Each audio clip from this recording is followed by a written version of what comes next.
Good evening, everyone, and thank you for joining us. I'm Linda Hurtado. And I'm Jameson Euler. We are getting new information tonight about the operation to kill the most wanted man in the world. According to the chairman of the House Intelligence Committee, more than one DNA sample was used to identify Osama bin Laden after U.S. troops killed him in a weekend raid in Pakistan. And a former FBI agent confirms that because of this DNA testing and other techniques, that it is clear beyond a shadow of a doubt that bin Laden was the one killed in the raid. We want to begin our team coverage tonight with Brendan McLaughlin, who has a look at how this operation went down, plus reaction. Brendan? Well, Jameson, it's really still sinking in for a lot of us that the world's most wanted terrorist, who has been taunting the U.S. for nearly a decade, is dead. And it turns out Osama bin Laden was not found cowering in a cave somewhere. Instead, he was living comfortably in Pakistan, hiding in plain sight.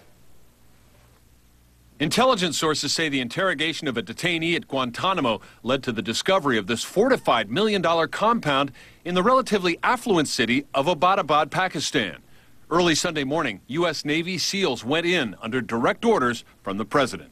The United States has conducted an operation that killed Osama bin Laden, the leader of al-Qaeda. The military could have blown the compound to pieces with bin Laden inside, but the president wanted clear proof of bin Laden's death or capture. Counterterrorism forces shot bin Laden in the head after he refused to surrender. His eldest son and other associates, including a woman used as a human shield, were also killed. The news unleashed waves of celebration at the White House, just to see everyone coming together for America, in Times Square, and at Ground Zero. Loved ones of bin Laden's victims were drawn to the scenes of his crimes. This is where I had to be tonight. I had to bring my son with me so we could share this time together. This stunning victory comes just months before the 10-year anniversary of the 9/11 attacks in New York and Washington. But other attacks planned or inspired by Osama bin Laden left many other victims. At the embassies in Africa, bombed in 1998, and in the 2000 attack against the USS Cole.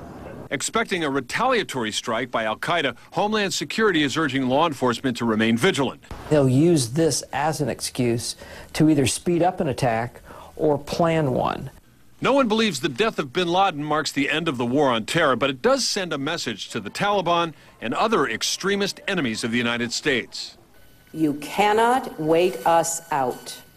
You cannot defeat us, but you can make the choice to abandon al-Qaeda and participate in a peaceful political process.